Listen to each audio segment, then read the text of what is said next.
welcome back to the Drunken Jesters podcast. I'm your co-host, Adrian Campion. And I'm your host, Sean Blakely, and today we're here with... Rudy Ruiz. Yeah. What's up? Mexican Voldemort. No. At least he's got the nose, you know.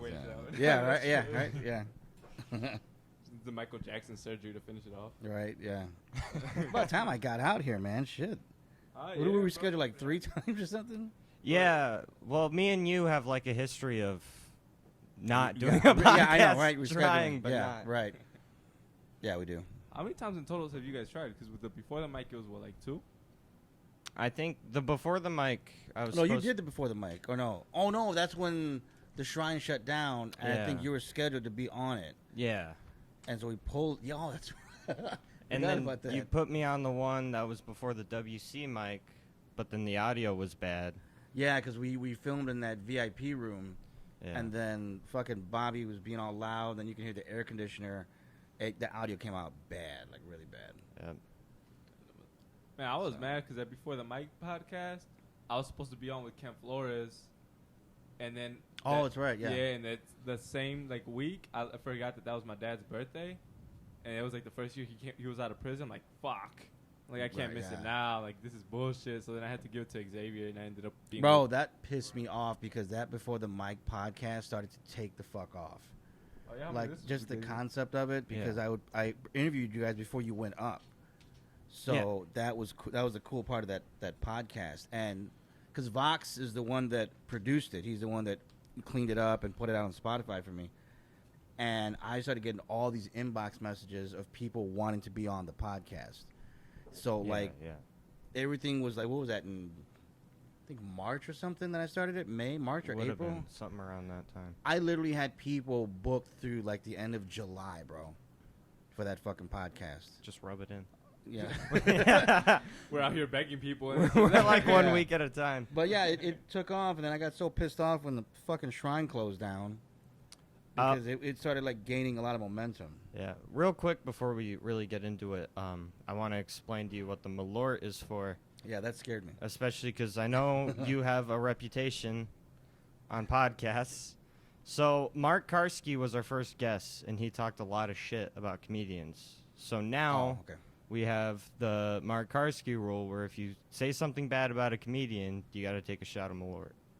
Well, does that count with, like, club owners, too? Yeah. Oh, damn. All right. But only once, though. Yeah. Once you take the shot, you can talk as much shit as you want. Oh, so I don't have to do a shot every time I... No, because that would be ridiculous. Yeah, just the first time. Okay. We're not trying to kill you on your way home. Right. We need you to get home. Right, yeah. Okay. Understood. That's fair. Yeah. It used to be Everclear, but that got out of hand. So yeah. That episode was weird to edit. Yeah. So how long you been doing comedy? 12 years? Yeah, I think it's about 12 years now.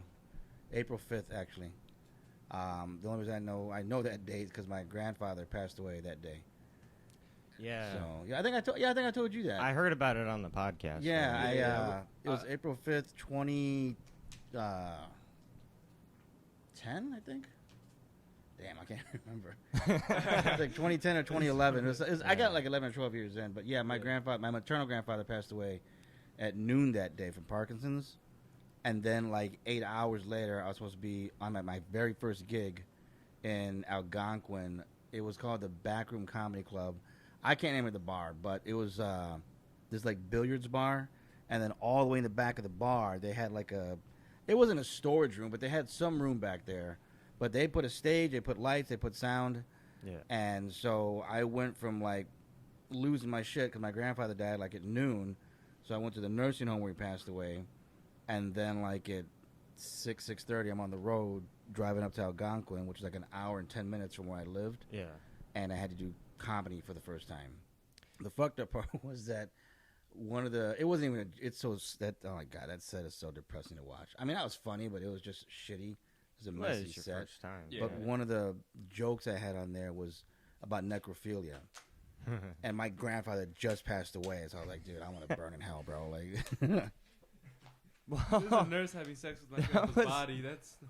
That was like I'm not gonna name his name, but that was like Wednesday at the Comedy Vault. That one comedian was talking about his grandson died, was that? and then the comedian after started doing a bit about how he was happy when this other guy died. Yeah. It was like, how the fuck? That was they're not comedians, right? I think they just went up there to say shit. Or they've been there before. The guy after him is a comedian. Oh, okay. Yeah. But yeah, that was some awkward shit. He got mad. He got mad because we started laughing when he said that. I'm like, bro, why are you on stage? Yeah, you're in a comedy club, motherfucker, with a bunch of comedians. Like, why the fuck? He's like, he died. Oh, you guys think that's funny? I'm like, what the? Why are you on here? We're trying to think it's funny. That's what we're here for. Yeah, that was weird. That was weird when he did that shit. What was like what's your biggest pet peeve that someone can have on stage? When they sit down. Mark Karski. Yeah. Fuck that. No. Yeah, no, I like Mark, but it's annoying. Like, I don't like when any comedian sits down. Like, but I got to be careful when I say this because there's actually a comedian I highly respect, Frank Townsend, but he's like an OG of the comedy scene. He does cruise ship gigs. When it's earned with him because he sits down. He's been doing comedy 25 some years. His knees are giving out. Right. So Frank. Shout out to Frank. But like when newer comedians like are doing it, and they just sit down. I think it comes off very like condescending. It's interesting. It seems like. That is the perfect word to describe it. Is. It's condescending. Yeah, like it's called stand-up comedy, not sit-down comedy. Why the fuck are you sitting down? Like you've been sitting on your ass the entire time during the mic. Yeah, you can't stand up for 5 minutes. Can't stand up for 5 minutes, right? Yeah. I always. If Ken Flores can do it, you can do it too. It just seems like you're. Thank you for putting me on the gig. It just seems like you're kind of throwing out an aspect of comedy because it's not just the jokes, right? It's everything you're doing on stage contributes to. And if you're sitting down, you're just kind of. Because sometimes people's stage presence matches it. Like, yeah. There are stage presences where sitting down makes sense.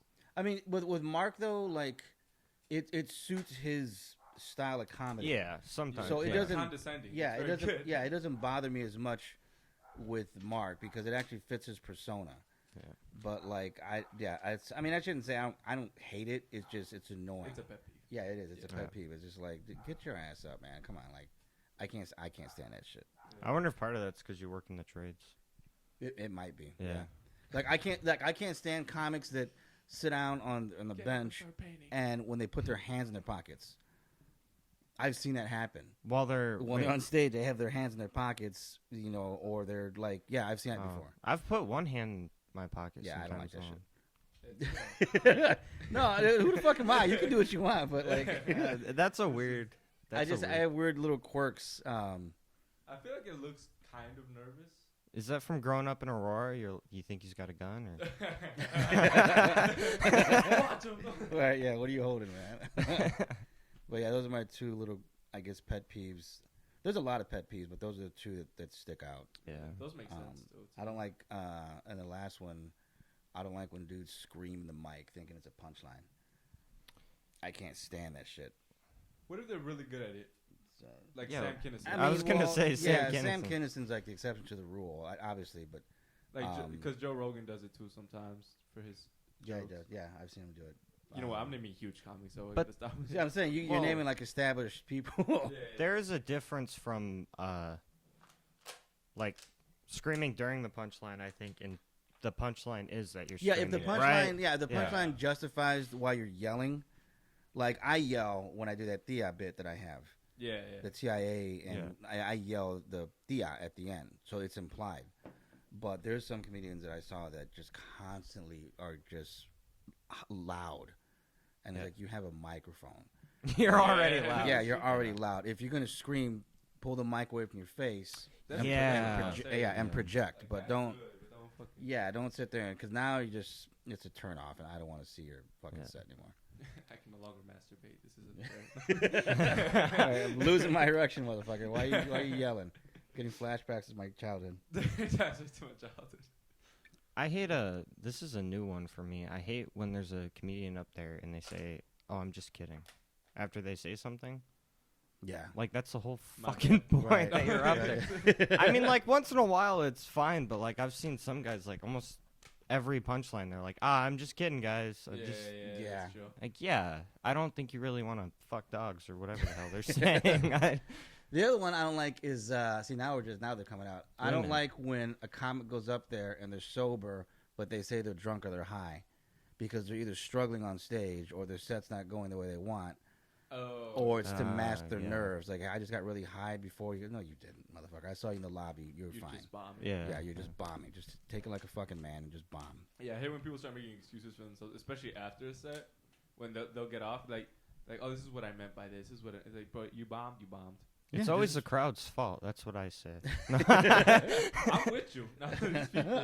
I think my biggest pet peeve of all is when you have your friends in the business that tell you had a good set and you didn't. Yeah. I can't. That's the biggest detrimental thing you could do to a comedian, especially when they're just starting out. And if they sucked, either just don't say shit or just be honest. Yeah. But don't sit there and say, dude, good set. Like, motherfucker, you know, you just know you bombed. You know you fucking bombed. I mean, Sean's never bombed in front of me, but he does great all the time. We just shut the fuck up. If it's like a close, if I'm like friends with the comic, normally if they bomb, I'll try to like give why I think they did it. Yeah. Yeah, make Like, fun of them for it. You see, I didn't have that. Like, too, my two best friends in comedy are Peter Daniel and Xavier Lamont. And then KB Marion and 2-3 others. But, like, the really close that, you know, I consider, like, family are KB Marion, Xavier Lamont, and Peter Daniel. So when we all came up, like, if we just ate a bag of dicks on stage and we bombed, we let each other know. We weren't sitting there like, hey, you actually had a good set. That's it. No. Yeah. Like, You're better off. like Pete would laugh, though. See, that's the fucked up part. Like, when we would see each other bomb, we would laugh. The audience is quiet, but we're cracking the fuck up. Like, we saw Xavier Lamont bomb one time for like 35, 40 minutes. The whole time he bombed. And me and Peter just cracking up in the back. No, that is fun as fuck. I bomb, Pete is in the back fucking laughing. When I see Pete bomb, it's fucking hysterical. But that's just the twisted mind of a comedian. That's like... Well, it's a weird, abstract way of showing compassion. Like, bro, I feel sorry for you, but this is fucking hilarious. It's like watching your sibling get beat. Yeah. It is, yeah. Because you've been through it before, and you're like, it's your turn, motherfucker. Right, yeah. Especially if that sibling usually never gets beat. That one time they do is fucking hilarious. Like, yeah, right, yeah. Like, we've told the story before of like Tabitha Siddiqui. We were like probably our fifth show in the show we do together. Yeah. And he didn't bomb once. And then finally, the night he did bomb, like me, Sean, and Xavier was dying laughing. Right, yeah. He had sweat all down his back, dude. Dude, it sucks when you bomb, bro. Like, all your senses go into overload. Like, you can hear, like, the ink being printed on the fucking receipt. You're hot. Your neck gets all hot. You start sweating. You're like, oh, my God, this fucking sucks. That's the worst. Stupid as shit, too. Yeah. Right, you're trying to get out of it. Yeah. The worst thing is when it's like so quiet you can hear like a whispering conversation in the back. Yeah, right. And you're like, fuck. When you can hear them talking about how bad you are, yeah, is the absolute worst. I haven't had that yet. I just had that last. At the Laugh Factory. No. I did. Yeah, you did. Yeah, you did, bro. You crushed that shit last night. So much, but that shit. Oh my God. We'll get into that later. But no, if I can finish. No, when I was getting into, I did a show for Xavier Smith. At his family's house. It was like a tailgate. Yeah. So, no, it was at a tailgate and at his house. And he's like, "Hey, no, bro, don't worry about it, bro. You know, I always produce the best shows," which he does. I've done 7 of his shows. They've all been incredible. This was the 8th one, and it was fucking. I go in there. My mom drops me off at the sidewalk, and I start walking, and I see people sitting down in the lawn. I'm like, uh-oh. I'm like, this is going to be a little weird. I'm like, fuck it, as long as they got like a box I could stand on or some shit. Right. It's just a sidewalk. Oh, so you didn't know it was outside? Yeah, I didn't know it was outside. Oh, yeah, that's different. Yeah. I thought it was going to be indoors with like a packed family. Right. Or like just a giant family. But and then all the dudes and guys like were inside waiting for the football game. Yeah. So I just had like the aunties and like the grandma, and they hated me. They absolutely abhorred me, bro. Holy, I've never left an audience knowing that they disliked me. Because like I did my white like quiet kid joke about the school shooter. I love that joke. Yeah, bro. They did not. They're like, we're not about that. We're not about that. And then I did my one about faith and Jesus. I lost them completely after that. They were gone. I'm like, yeah, fuck. That was like my absolute worst experience ever in comedy.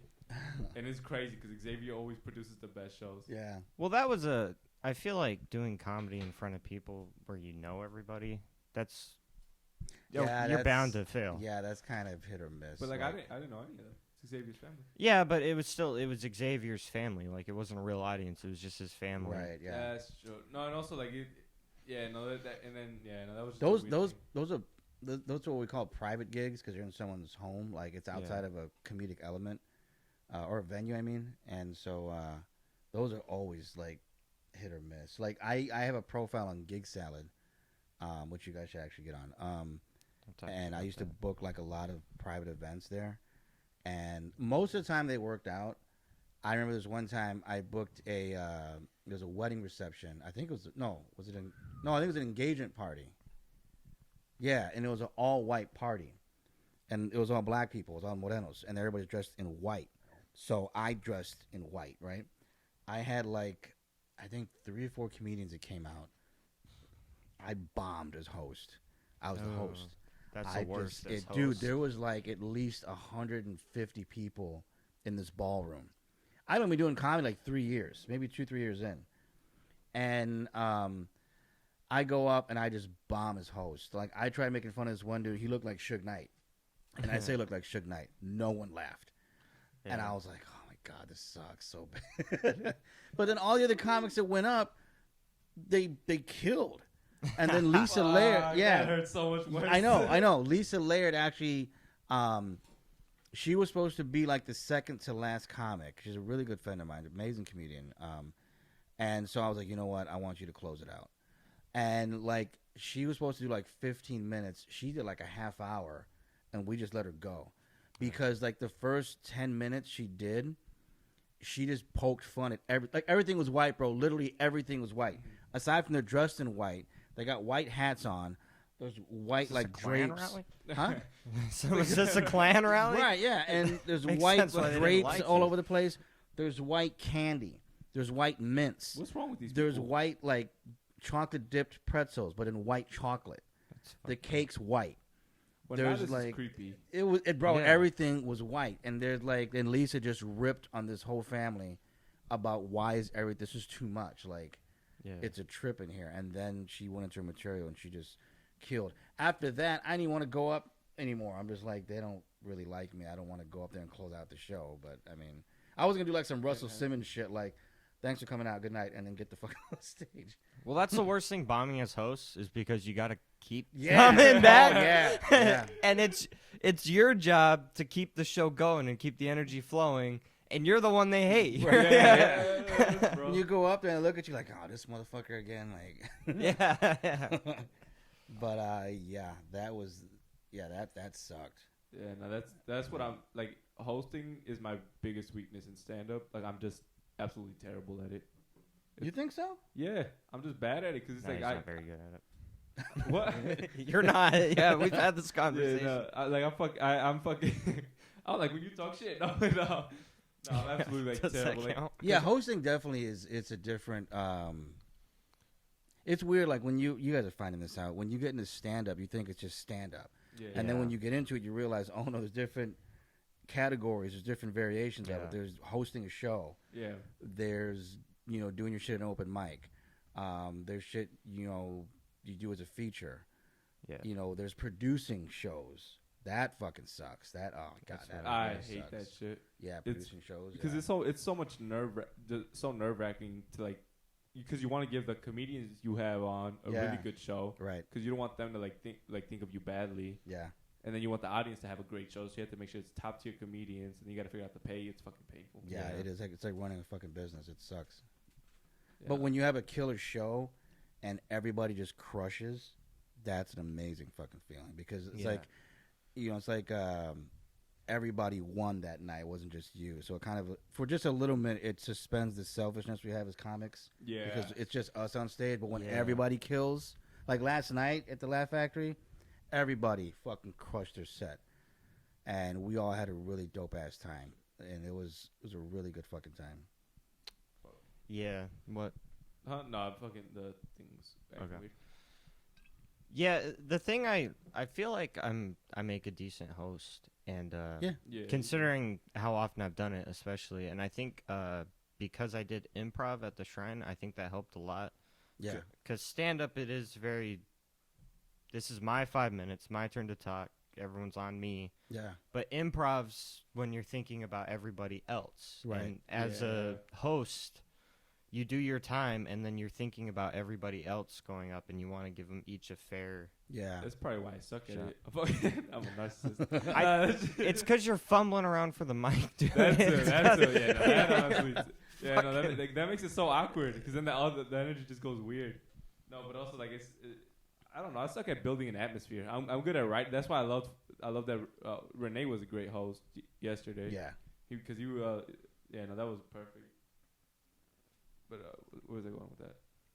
Well, why do you think you struggle as a host? Like, what do you mean? Like, Well, big thing is what he said. I vocal for the mic. Yeah. But again, then sometimes but I have gotten better at finding mics, which is good. I just swing my cane wide while I'm waving, and usually I hit it and I go to it like good. right. But also just like I don't know. It's just because I have done improv and I was getting really good at that. Yeah. Yeah. But I just don't understand. I don't know why. I think also because I know as host, it's almost extremely rare to have the best set of the night. Yeah, you're technically not supposed to do that. And I don't give a fuck when I'm on stage, but like, but like you're gonna have a hard set because you're the one starting the show. You're the one that like the yeah, people like, aren't really paying right. attention. Yet. Like when I host a mic, I don't care, and I don't mean I don't care. I don't like you guys have seen me enough. I really don't do material. I might do a joke, Yeah. but most of the time I'm ranting about what happened to me that day or the week before. Yeah. And most of the time, all that shit's throwaway material.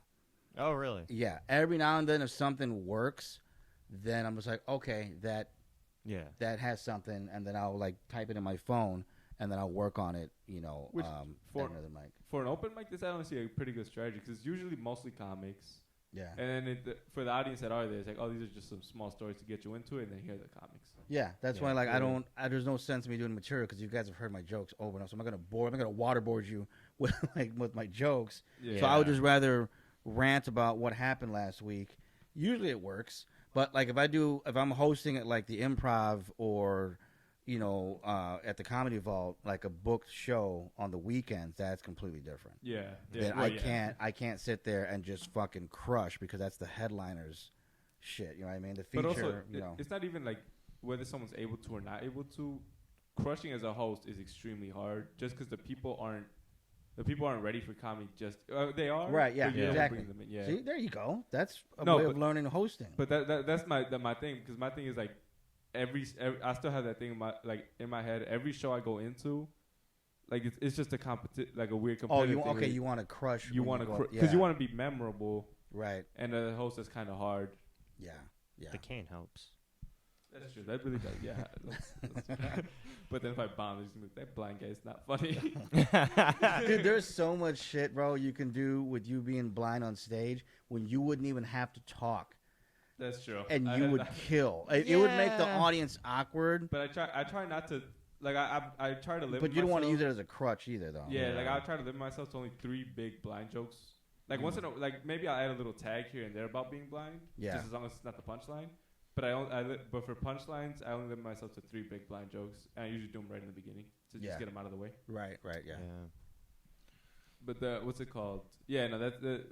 I've been thinking of one for a while because a lot of people tell me it'd be a good idea if I just like go in and then look at the others, like look the other way, the opposite way of the crowd. That would be funny, right, but also that could shoot me in the foot. You couldn't do that at an open mic because we don't know. Yeah, we get it. Yeah. But to do that in front I'll of just like start twerking. Surprise you guys. Like, you know what? That's interesting because there's a joke I do. It's the Snapchat joke where I look in the phone and I'm trying to raise my eyebrows. Yeah. That only works on booked shows. It doesn't work at a mic anymore. When I first started it, everybody would laugh. Like, when I first started working that joke out like 4 or 5 years ago, Yeah. like, everybody laughed. The comedians would laugh.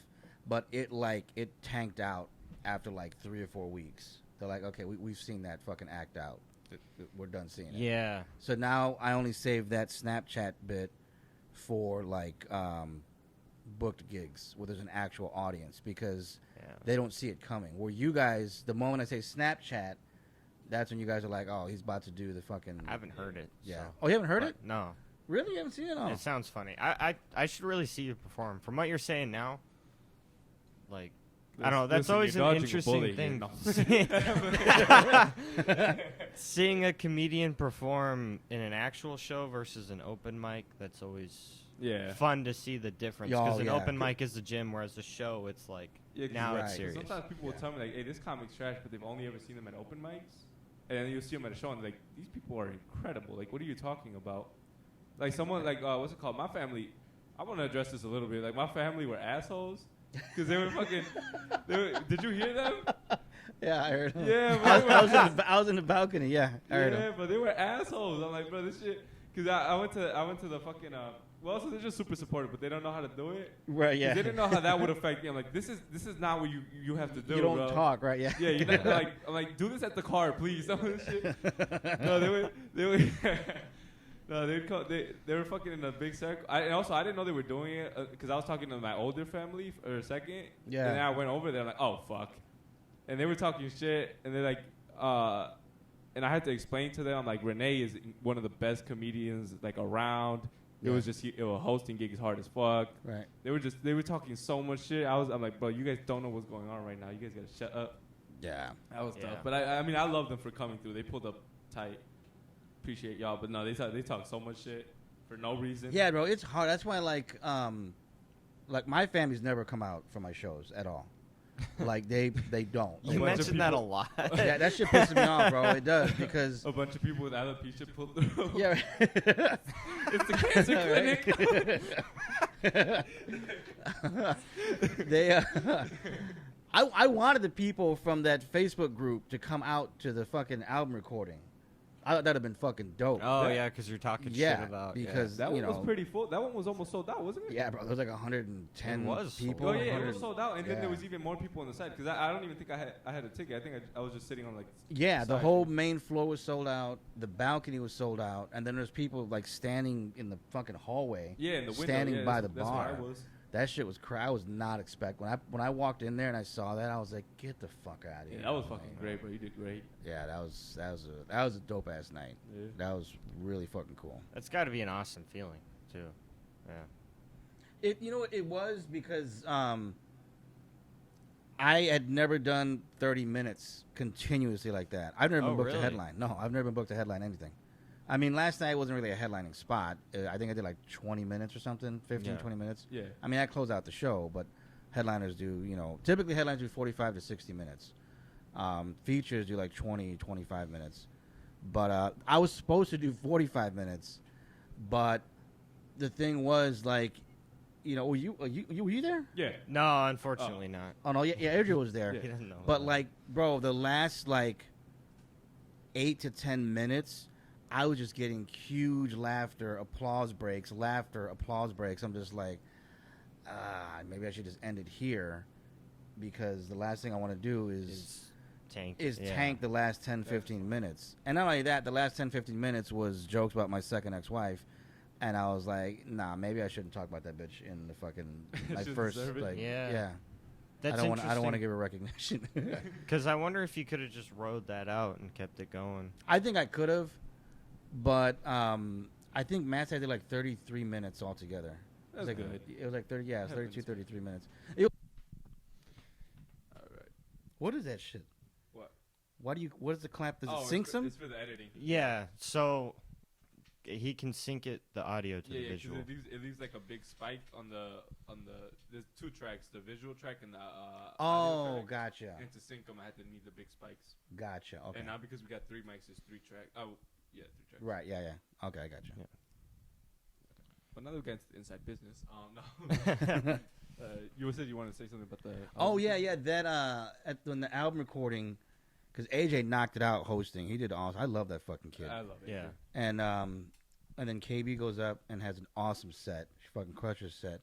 And the thing with Ken was, I knew he was going to have a good set You ever seen that interview where Jay-Z talks about DMX, and DMX like just murders, and Jay-Z has to follow him, and Jay-Z got fucking annoyed. That's the shit I had with Ken. Like, you should have known that. Yeah, bro. Like, Ken. well, I was up in the balcony.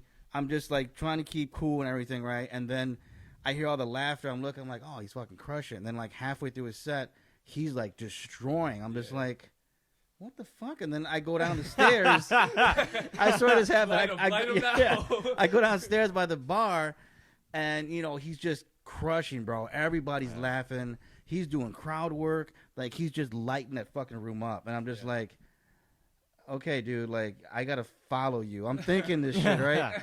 And then he just keeps destroying. I'm just like, haha, motherfucker. Someone needs to get him off stage now.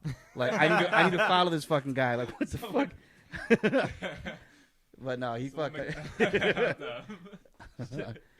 No, fucking. He crushed, bro. He fucking crushed it that night. I mean, it's at this point, Aurora is his hometown. Mm-hmm. I'm like, this is a dangerous man right here. Yeah. To follow. But you did great, bro. You pulled through. Yeah, because at first, I think everybody that knew you was a little bit worried because Ken Flores just murdered. Yeah. But then you pulled through and you did absolutely amazing with your album recording.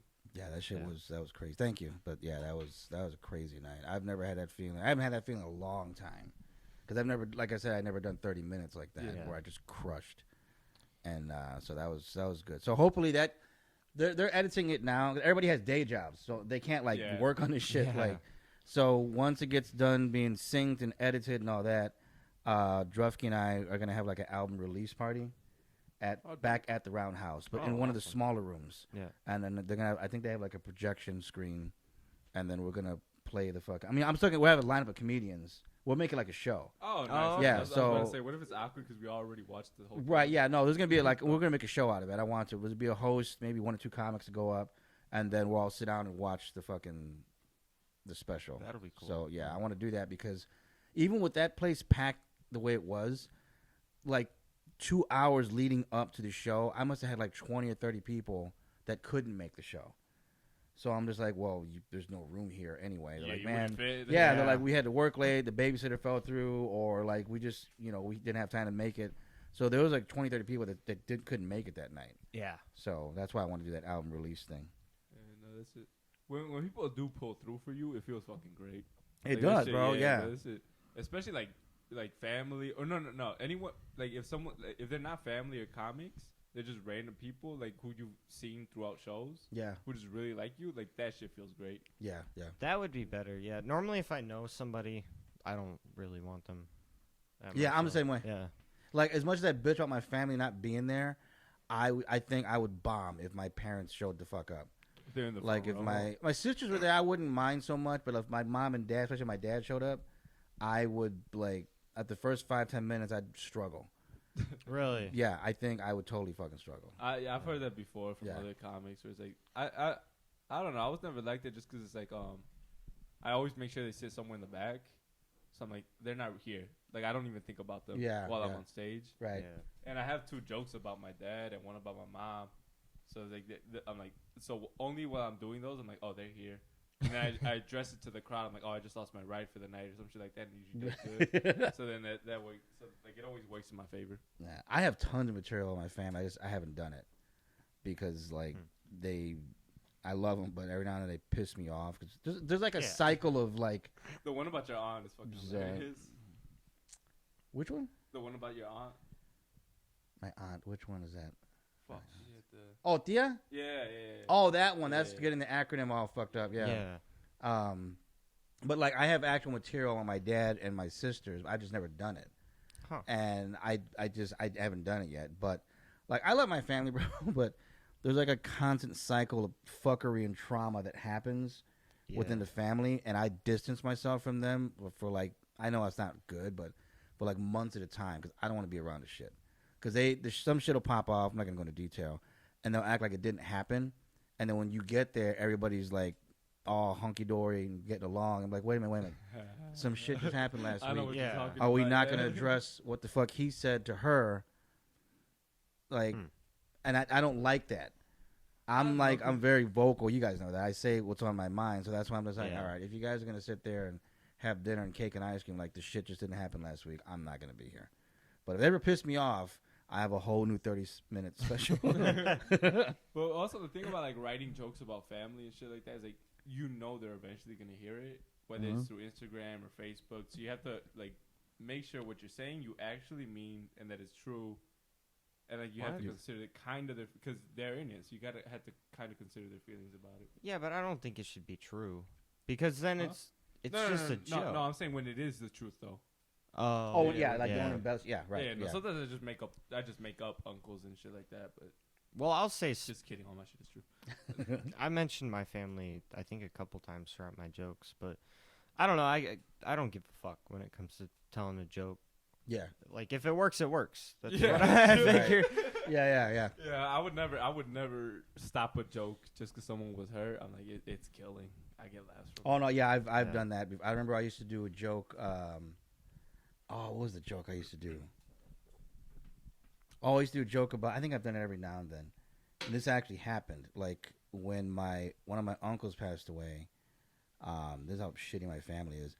They actually had a uniformed Aurora police officer outside of. I think you've heard this joke. I've heard this. Yeah. They actually had a uniformed police officer outside of the funeral home. There was a list of people who were allowed to be in the wake.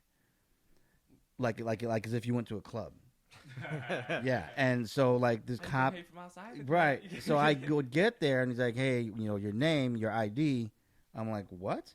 And I show my name and ID. He's like, "Yeah, okay, you're okay." I'm like, "Wait, you're screening people to come in?" Yeah, this is at the request of the family. Like, I'm surprised you can just do that. Don't they have bigger shit to do? Yeah, I know. Like, I didn't know they could hire a cop to fucking do it. Like, what if he wasn't a real cop? But the fucked up part, bro, is when I went there and they showed him my ID, I walked in the foyer. My grandmother was sitting there because she wasn't allowed into the fucking. Yeah, that's her kid. Yeah. Hey, she wasn't allowed in the. She can be a pain in the ass to the family. I'll be nice, but let's not air out family trauma. But yeah, she was sitting in. Jesters do. She was sitting in the foyer in the lobby. She wasn't allowed in. So she gave the cop attitude, and the cop, I think, eventually just said, "Okay, well, you can sit here, but you cannot go in there." And that was her brother. Because I was my great uncle. So her brother. Yeah, so I'm just like, damn, that's tough. And I did that joke.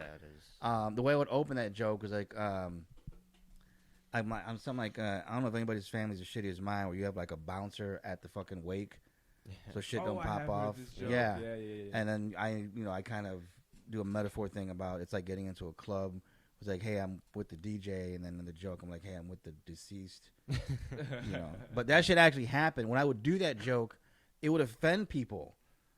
Like, really? That's not funny. Death isn't funny. I'm not making fun of death. Yeah. I'm making fun of the fact they were screening people because my family's so shitty. And, like, people will miss that. That's the shit I don't like. When they're so triggered by a certain thing that's in the joke. But they didn't pay attention to what I was poking fun at. There's so many people who think differently, though. Like, when they do miss it, I'm like, it's going to happen eventually. Like, because these people, they think differently. So they stick onto this one thing because they internalize it, and then they personalize it, so they think it's about them. Mm-hmm. And then it's like, bro, I'm telling this to, like, dozens of people. You matter because you're there, but you don't matter in the grand scheme of things when I'm doing the show. Yeah. I'm not thinking about just you when I'm doing this joke. Yeah. Right, yeah. Oh. I also think some people just don't have a sense of humor. They don't understand in their brain that you can say something and not, like, mean it. Listen, let's not shit talk Xavier right now. Okay? I was actually surprised. I thought you would have Xavier Lamont on your album recording. He didn't make it. Oh, shit. I mean, no, they didn't record, like, it's only been me on the album. Yeah, it's not everybody else, but I'm saying, like, on the show. Yeah, like on the show. Yeah, no, I that lineup was already, like, locked in for months. Because originally it was supposed to be at the Comedy Shrine, and that fucking club shut down. So it shut down, like, literally, like, a month before. Because you hosted the mic. Yeah. No one wanted to come see and this it shut down like a month before, like, that comedy album was happening. But you know what? If that fucking thing would have been at the Comedy Shrine, it wouldn't have worked out like that. No. Those motherfuckers wanted like $25 a ticket. Then it's stupid ass Gold Circle bullshit that they were charging. What's $40. wrong with the Comedy Shrine? Wait, what's wrong with that? What's wrong with the comedy shrine, buddy? Wait a motherfucking minute. Do I get to drink that? Yes, sir? I think you gotta. We do might this. just get out of the way right now, because I'm probably gonna go in. I was thinking this whole time, how am I gonna bait him to have to take a shot, and you It's just a rolled comedy right shot. into it. Well, chip. No, it wasn't. That Oh, much. no, man. It sounded like a lot. It did. Oh, it was a shot. All right, He fellas. just pours a cup of fucking Malort. It's like whatever. We're finishing the bottle tonight, boys. Right. Drinking like Gatorade. That's just awful. It's the aftertaste. Yeah, Malort fucking disgusting. It lingers like that fucking big red cinnamon gum, but it just doesn't taste like cinnamon red gum. Yeah, it like sticks in the back of your throat. Yeah, it sticks to your tongue. But that club just mismanaged, bro. It was It's the club. I'm sorry. The club was. I love Dave. I love Pat. But the club, it was horribly mismanaged.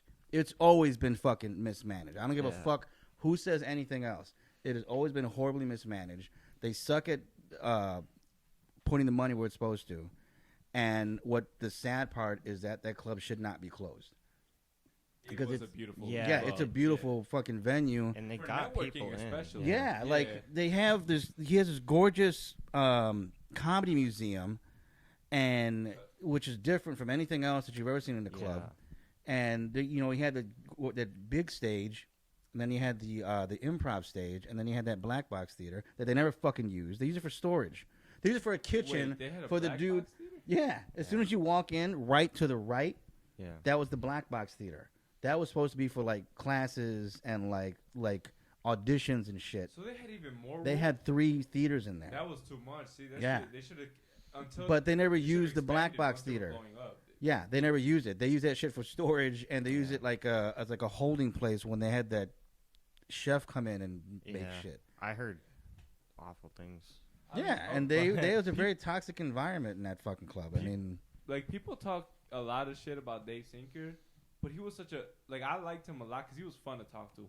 yeah, Dave. you're I fun to don't talk like. to, I'll I never, like I'm not you. gonna knock Dave because Dave's always treated me No. well. Yeah. Like Dave got me into stand up actually. Okay. Yeah, I did. I took an improv class back in like 2010, and that's right when I had just got done going through my first divorce, and I was in a really bad place mentally. I was He's drinking. not improv, huh? Yeah, I was like, my drinking was bad. I was getting in bar Dave fights. got everybody into It was improv. bad. Yeah, Dave would get Because he everybody. got into Vox improv. into. That's how Yeah. Vox said he was into a depression too. Then he got into improv. Yeah, I don't know what it is with people get. He's Like, like yeah, that's his He's a recommendation. therapist. He's Guys? like a sick Right. lord or something taking in like this sick. Take 2 of these improv classes and call me in the morning. Yeah. Call Take him 2 the of morning. these improv classes. But like, no, Dave always treated me well. I had a problem with Pat Sinker, but just the managing of the club, it sucked. That's what They I've just weren't heard, good yeah. at it. I No, guess, they yeah. did. They were fucking horrible at it. And then they had Alex Rockin's stupid ass as the general manager.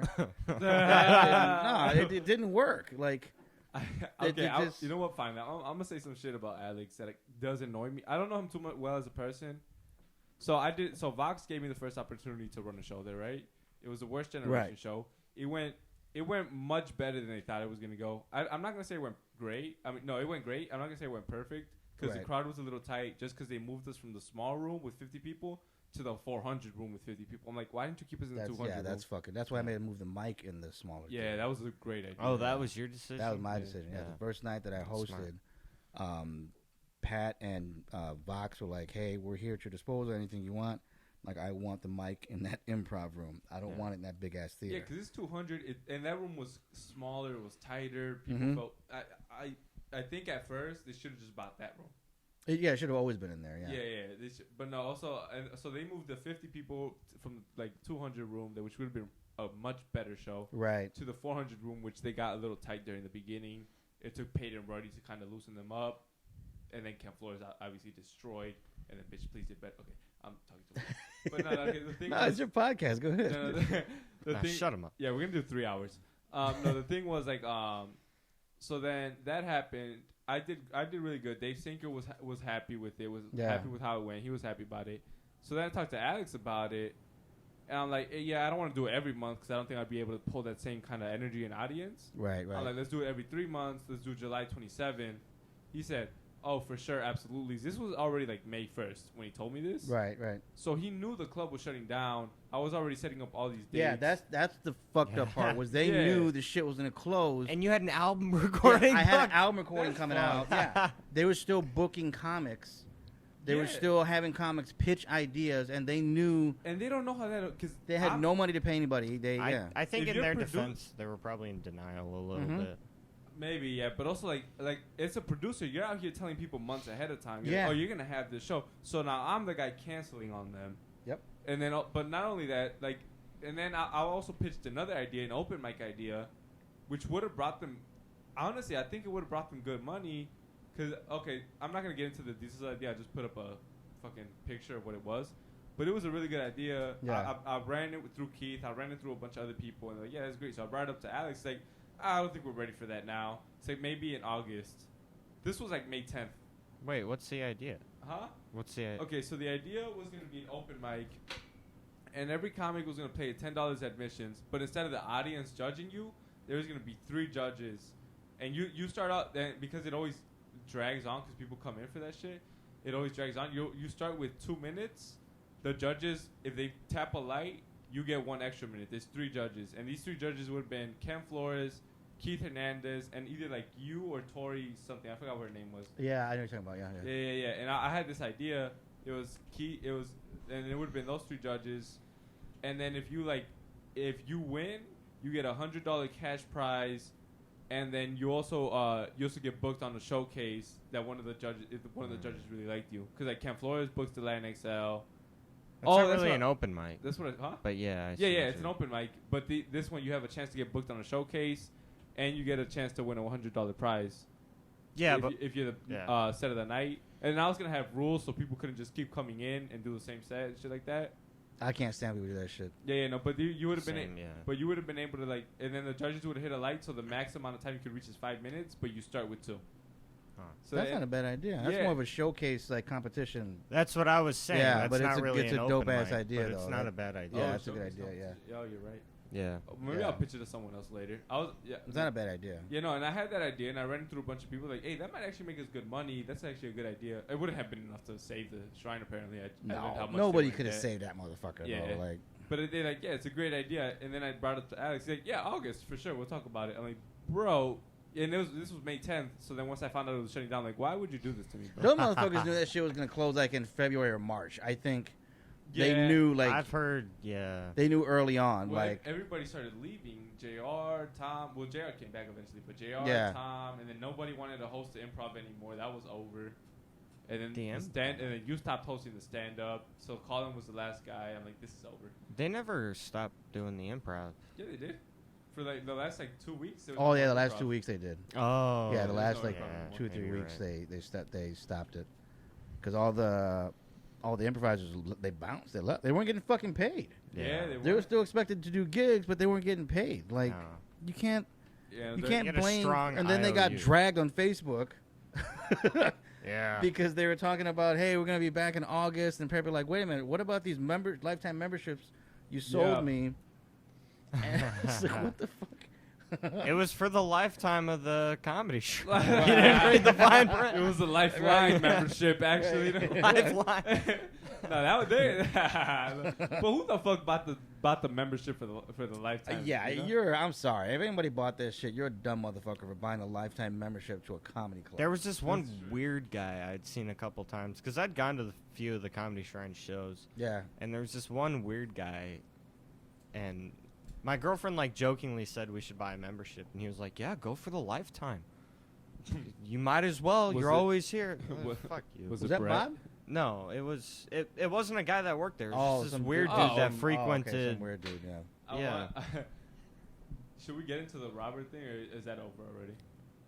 Because that was a weird. Because you did eventually like address that and apologize for it. Oh, do you know about the story? Oh yeah, I saw that on Facebook. And then you apologized on WC. I'm like, oh, he remembered who it was. Yeah. He apologized at the open mic. I apologized at the open mic. Everybody fucking laughed because I didn't. Yeah. Robert Heckle. Yeah. I didn't know. I've always known him as Bob. Yeah. I've never known. I wasn't Facebook friends with him, but I've known him because he's been around the scene for years, and so his name was Robert Hecko, but I wasn't friends with him on any social media. I only known him as Bob. Yeah. And he was always commenting on my suits, that red jacket I have. He was always buying me beers. Like, dude's fucking cool, right? Yeah. Every now and then I'd send him a Guinness. And so I made that video because Adam, what the fuck's that asshole's name? Crossetti? Adam C. Yeah. Adam C. I can't stand that fucking guy. And David G. Fuck both those guys. They were very awkward when they came to the. I can't say fuck David G. No. This is just brought like him up multiple times in this podcast. Yeah. Oh, okay. So it's a times. blanket statement. Like fuck him on all the episodes that you guys ever do. Then. Yeah, pretty much every episode. Every At some episode point, it comes up. Yeah, for some reason. It's because I really don't like him either. But no one likes that motherfucker. I almost beat his ass in front of Lisa when I was dating Lisa. Yeah, that's another story. But anyway, Music. Right. I made that video because it wasn't just Adam. It was some other idiot that got drunk there, and they started flirting with the staff. It wasn't even so much I was dating Lisa at the time, that Morena that was the bartender there. Yeah. It wasn't so much that. It was the fact that they'd been doing it like every Monday. Oh. And I didn't know this. And then Alex Crockman. Here's the thing. Before I know I said fuck Alex Crockman, but if he sees this, hears this, he'll know what I mean. Like in a business thing, it's like fuck Alex Crockman because we bumped heads a lot. Outside of that, I have no problem with him because Alex at one time was a very hard grinding fucking comedian. He produced shows. He was a dope ass dude. But like in a business context at the Comedy Shrine, he's general manager. Like fuck Alex. But anyway, so he kicked out Adam and he kicked out the other guy. But there had been so many times where Adam's stupid ass would get up there drunk as hell and just make an ass out of himself on stage. Yeah. And it got to the point where this dumb motherfucker didn't know the difference between people laughing at his jokes and they're laughing at him. Yeah. And so then that's when I made the video that I apparently went viral. And like I had all these likes on it. I started getting all these inbox messages. They're like, yeah, that's what we've been wanting to say. Like these guys got to stop getting drunk. They got to stop flirting with the fucking waitresses. Like they're being creepy. Yeah. Like shit's not cool. So then Robert Hecko inboxes me. He sent this long encyclopedia ass like message. And he's like, hey, I saw your video. He's like, you know what? Some comedians, they need to get a little liquored up before they go on. Like he was defending the comics. And then what got me mad was that he was like, and then, you know, the staff being uncomfortable, like, hey, they know what business they're in. It's like, first of all, no. Yeah, They didn't sign up to get hit on. To get sexually harassed. Yeah, and at the time when I was dating Lisa, she was at my condo, and it was after work. We had, we have a couple of drinks. She's making dinner. I'm sitting on the stool, and I'm looking at this. I'm like, I go, listen to this shit, babe. I didn't tell him her name yet, his name. She's like, what? And I'm reading what Robert sent me. And then she's like, who the fuck sent you that? I'm like, I don't know. By this time, I'm already typing, hey, fuck off. I don't know who you are. Fuck you. Messages in. Right. So then I already sent those messages. And then Robert sends back, hey, fuck you, fuck off. And then, but we already had this exchange. And then Lisa's like, who is that anyway? I'm like, I don't know, some fucking guy named Robert Hecko. And then she's like, she almost drops like the fork and whatever she's doing, getting dinner. And she's like, what? I'm like, some motherfucker named Robert Hecko. And then she covers her mouth. She's like, babe, that's Bob. I'm like, who the fuck is Bob? Well, fuck Bob. She's like, no, baby, that's Bob from the Comedy Shrine. I go, who the fuck is Bob? And then she's like, Rudy. She goes, it's Bob, the old man that sits in the back with the white hair, the glasses. He always drinks Guinness. I'm like, who? She's like, he's always complimenting on your suits. I'm like, Bob. I was like, oh, Bob? I'm like, oh, shit. For anyone, for anyone watching this doesn't know, because I like some of my family or whatever, this guy's like the best audience. I think he's actually been voted like #1 audience member of the Chicago suburbs comedy scene. Yeah, he frequents open mics. He frequents shows. He's a good guy. I don't agree with what he said. Yeah, that was a weird statement. Yeah, Dave Sinker didn't even agree with what he said either. Yeah. But I mean, honestly, I don't even know him like that. I don't know if he's a good guy or not. But yeah, no, he's actually a cool dude. But like what he said was a little out of pocket. But I didn't know him as Robert Hecko. Yeah, and so then, I think I posted a screenshot of what the fuck he said or something. Dude, it got bad. I saw the comments. Yeah. I was reading that. Just people fighting back and forth. Everybody about- starts fighting back and forth. Half the people are sticking up for Bob. I'm like, fuck Bob. I don't give a shit what you guys are saying to fucking defend him. Fuck this dude. And this whole time I'm doing this shit, and Lisa's like, stop. It's Robert. I'm like, fuck Robert. And then she's like, dude, it's the white guy with the white hair and this and that. And finally I was like, shit. I'm like, I'm going to get fired. Like, because he's real good friends with Dave, right? So then the following, this was on a Thursday or Friday or something. Following Monday, I get there. And then Robert looks at me and he just starts laughing. He's like, are we good? Are you going to, like, whip my ass? I'm, like, kind of honored that Rudy told me to fuck off. Like, I was waiting for one of your infamous fuck off, and I got one. So he made a joke out of it. And I shook his hand. I'm like, I didn't know that was you. Like, your fucking profile picture is a fucking kiosk sign or some shit. Yeah. I'm like, I had no idea it was you. We started laughing. He's like, man, fucking worry about it. He goes, I got really scared because when you told me to fuck off, I got mad the moment and told you to fuck off. And then I called the Comedy Shrine. I'm like, Dave, I think I pissed off Rudy. I don't want him. I don't want him to beat my right. I don't want him to beat my ass if I get there on Monday. And Dave's like, what are you talking about? And then Robert tells him what happened, and Dave starts laughing. He's like, Rudy's not like that. He's like, if you know, I know he didn't mean anything by it. I understand the video he made. He kind of had to make that video because things are getting kind of weird here at the mic. So, like, I'm not mad at Rudy for making the video, but don't worry about it. You guys will be fine. So. Yeah, so then we apologized. I bought him a Guinness, but bro, it was so weird because I was like all dedicated going in, like fuck this dude, like, and then I was like, oh damn, it's that old man, like my bad, bro. You're the only comedian that I've been genuinely worried I pissed off like a lot, and I was like, he's gonna fuck me up. Everybody says When did you piss him off? I told you this story. I don't know if I should get into it on the podcast. It was real stupid and probably has nothing to do with just me overthinking, but. Yeah, I don't know. Do you? Just in general? No. Okay. So it was when you the first time you canceled. The first time we were supposed to have a podcast, I said something back, and then I sent like laughing emojis, just trying to be like chill or whatever. And then you posted on Facebook. Some people never got their ass beat for posting laughing emojis sarcastically. No, that wasn't at you. Yeah, I didn't know that. I was like, oh No, that Sean didn't go to no, the bro. mic That for a couple was. weeks after that. I got in an argument on the What's Happening in Aurora group. Like when you messaged me that shit, I was literally arguing with somebody in some dumbass post, and they kept laughing at my when I'm arguing with them. They're laughing at it. Yeah. So when I made that post, it wasn't directed at you. I didn't know that. Eventually, I kind of like figured it out because AJ was cool at the mic too, and then the next time I saw you, I was just like, "Hey, Rudy, what's up?" And I don't even think you knew me at the time. You were just like, "Hey, what's up?" and walked away, and I was like, "Okay." Yeah.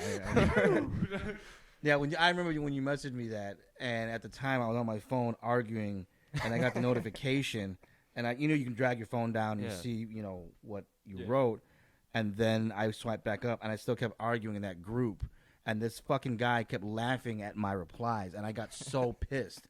And that's when I posted that shit. So it wasn't directed That's towards awesome timing. Just to scare the fuck out of Sean. Right. All right, man. So, All right. So anyone else you want to talk shit about before we wrap up? while you're here, No, I'm good.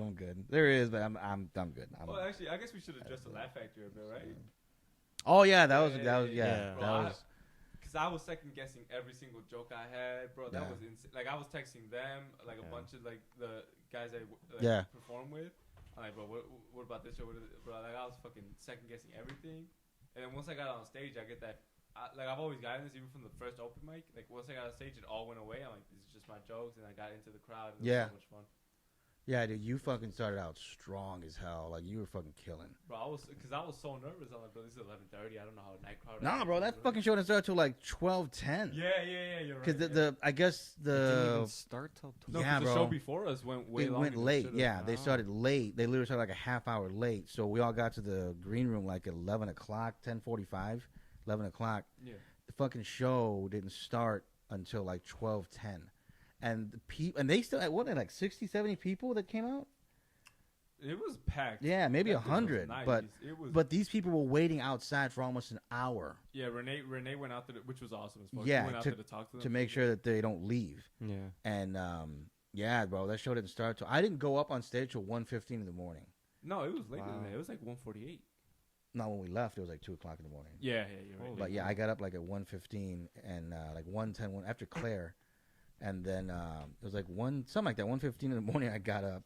I'm like, this is insane. Like, and everybody was into the fucking show. And then Adriel goes up and he just. I was so proud of you, bro. You fucking ripped that shit. Bro, I was so nervous. Like I was talking to everybody in the green room. Like, what the fuck? Mm-hmm.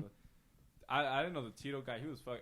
Dude, he crushed that shit, bro. Yeah. Tito was great because the fucking Puerto Rican joke. Hello. Bro. Yeah, oh right. My yeah. God, bro. Fucking unbelievable. Yeah. You should have been there. No. I wish I could have, man. I didn't have the money. Yeah, it was a dope ass fucking show. It really was. That was great. I was so happy with my sex. I'm like, I promised when Ken gave me the show, I'm like, bro, it's 100%. I would destroy that shit. And yeah. I'm like, I have no idea if I'm gonna even bomb. You know what I mean? Did you get some good clips? I got so many. Yeah, because Kyle Eddie was there. Ended up being there. Yeah, because I thought JB was gonna be there, but I don't think he was. Was he or no? I thought JB's a tall guy, right? Was he there? I could have sworn he was. That's who he. I don't know who he is. You're asking Adriel about a dude's. Yeah. I know. I didn't know if he was there or not. So like, I can't risk it. I don't know what he looked. Yeah. Clip, so I had. Well, yeah, because Kyle was there, and there was another dude there filming too, but I don't know who that guy was. So maybe it was him. Yeah. Because when I hit up Renee, I'm like, do you guys allow us to record our sets? That's when he told me, yeah, hit up. Is it JB or JV? Rest Production is what I know. Oh, well, yeah, JV, whatever his name is. He recorded the sets. Yeah. Oh, okay. So I'm gonna have two different angles. Yeah, so I think like if you want, I'm gonna hit up JV and ask him how much he wants, so he can. We only rep Kyle Eddie up in here. I don't know about you. Yeah, I like Kyle. That's cool. When your guy gets on our podcast, he can right, yeah. JB, go step away from the Talking My Shit podcast and come over here. Right, yeah. Who cares if they have more listens? No, but that was I'm so glad my shit because I was going first. I'm like I've never done good as first. Yeah. This is my first. I fucking because I've been doing it for a year. There's probably only 5 shows I can really remember where it's that mix, where the audience is ready, they want to have fun. Yeah. I'm on my top game. The atmosphere is just so perfect to where everything is a beautiful crescendo. Yeah, that's not. Yeah, that's rare that all comes together. I shouldn't say rare, but like it's not. It doesn't happen as often as you want it to happen. Yeah. It's hard. It's almost that never happens at bar shows. Almost never. Let alone at 1 o'clock in the fucking morning. Yep. No. Yeah. Usually everybody's either drunk out of their mind or they're just tired. Falling asleep. Yeah. I guess that's why the Laugh Factory is such a big name. Not because it's like not just because other like big comedians perform there, but because they do bring an audience. Yeah. They bring the audience you want. I was like shocked when I went out in the balcony when you went up and I saw all those fucking people. Like they almost filled the entire floor. Because you've been in the Laugh Factory, right? No. Oh, okay. It's the old Lakeshore Theater, I think it used to be called. Anyway, when you got the main floor, and then it's like a pit style seating, and then you have the balcony. It's like a square shoe horse. Okay. And so I was up there, but the whole entire like main floor was damn near packed. I think the only thing that wasn't packed were like the far back seats, like but the really side ones, but they had to have had like maybe 80, 100 people in there. I would think. That's something crazy. Like that. Yeah. I was just happy I was able to like prove what I like. Prove my worth in front of like Renee Umberto. Yeah. Yeah, dude. Because on that lineup, I think it was like what 3 or 4 of us. That was our debut. That was my first time performing there. 4 of us. Yeah. Yeah, that was my first time performing there. Wow.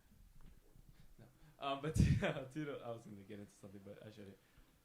But Tito was extremely because I was talking to him in the thing. I'm like, this guy does seem funny. He's gonna seem good. This shit. He's got a good personality. I like him. Yeah. He was fun. Because he could tell that I was nervous, so he was helping me out a bit. And then and then Claire was funny as hell too. Yeah, she was. I like that Mitchell dude. Tater Tots. Yeah, that dude. That dude's fucking awesome. Yeah. And then performing with Renee, I'm like, holy shit! I didn't think I was gonna be doing this like a year in, like in the Laugh Factory with Renee Umberto on the whole. Yeah. All right. Well, fuck it. All right. Well, Bro, you've been a great guest, man. Thanks for pulling up. Oh yeah, dude. Thanks to both you guys for having me out. This was pretty fucking fun. Yeah, what do you got? Sean didn't want you here, right? Don't thank me. No, no, but yeah, like, what do you have coming up, and then what are your tonight I'm gonna be at Shots and Giggles. It's in the Drunken Donut in Joliet. Well, how did that show go, man? How was that show? This is coming out after that. What happened? This will be out by the time. Oh, okay, yeah, no, yeah, that show went awesome, bro. Like I fucking crushed it. Yeah, and you, right, and then what else? What if you bought? Yeah, I know, right? I got to fucking crush. And then I can't fucking remember. I got some shit coming up in November. How can? Oh no, October 1st. I'm gonna be at this new showcase in Pilsen. That's October 1st, and then in November they're actually. You know what's really cool in November? On Black Wednesday, at Still Not Friday, they're gonna have an Aurora-based show, where they're gonna have all Aurora comedians on the lineup. Oh, nice. So it's gonna be like a Black Wednesday, hometown Aurora show. Like only black comedians. No. And then I'm gonna be at the studio in Lockport. That's a dope ass room. You guys should do that room. That's a really cool fucking room. I think I'm doing it. With are you? October 8th. Ooh, dope. No, it's no, I'm on. Well, maybe do Wait, it is it October? I know I'm doing it on October 8th. Maybe. That's why no, I was think mine's asking. on November 12th, because they only do it once a month. Yeah. So I think I'm on November 12th. But that's a cool ass room. So, but That's dope. But yeah, you can keep up with me on Comedian Rudy Ruiz on Instagram, Comedian Rudy Ruiz on Facebook, Comedian Rudy Ruiz on TikTok, and then you'll see where I'm coming up. Whatever show. Wait, so you got the TikTok? Because we talked about this on the podcast episode that never came out. Yeah, I got that shit going. Now I just gotta like go over old footage, not old footage, but go over some 1, 2, 3 minute sets, which I've been doing and putting them out there. So that's all new for me. Yeah. All right, and then me and Sean will be in the Buyers October 1st. Buyers Brewing in DeKalb. Pull up, it's a good show. And then you have October 8th. Yeah, I'm doing a, I guess I don't know where it's at yet. I should probably message that guy. But I'm doing some sort of stand-up comedy in Plano. That's a small area. You're so good at promotion. Look man. around for people doing a comedy contest in Plano. That's where I'll be at on October 29th, I think. So I did a show out there one time. All right, dope. All right. Well, That's y'all it, later. guys. Thanks Peace. for watching. Thanks for drinking with us.